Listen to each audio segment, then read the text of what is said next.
Seattle is trying to solve a really significant transportation issue. Currently today, 35% of commuters travel downtown by single occupancy vehicles, and it's a major contributor to carbon dioxide. One of the key ways that we can address this is by working through the Seattle 2030 district, and specifically with property owners that are really engaged in making a green, sustainable, and environmentally friendly downtown. Through Seattle 2030 district, we're able to focus on things like providing more bike racks or Nissan Leafs in the building. That's something that's easier focused through 2030 because it's CO2 that's leading the conversation. The Nissan Leaf Workplace Charging Initiative program started early this March, where we're collaborating with Fortune 500 universities and government on charging at the workplace.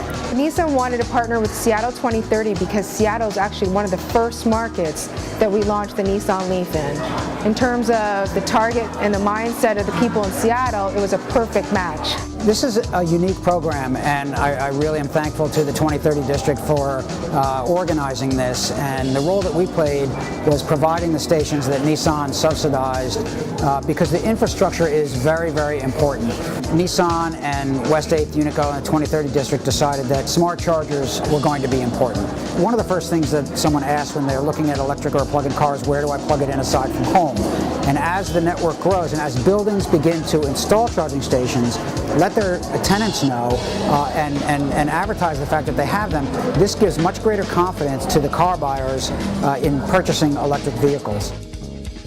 About 60% of all of our carbon emissions here in the greater Seattle area are directly tied to what we do around transportation. So it's really important for us, if we're going to make a dent in climate change and make an impact on carbon emissions, is to provide more opportunities for clean, efficient transportation, reduce our single occupancy vehicle rates, but also make sure that folks have an opportunity to drive in clean, efficient vehicles like electric cars. So the Nissan Leaf pilot program is a really exciting partnership between property owners, Nissan of North America, and ChargePoint. And essentially what it does is Nissan of North America, who's promoting workplace charging, is donating charging stations to properties in downtown Seattle in exchange for the promotion of significantly discounted pricing on their Nissan Leaf to the occupants and tenants of those buildings. So we're promoting and getting clean vehicle transportation infrastructure into the buildings, offering an amenity to tenants, and in return, tenants get an opportunity to drive an electric car at a significantly lower cost.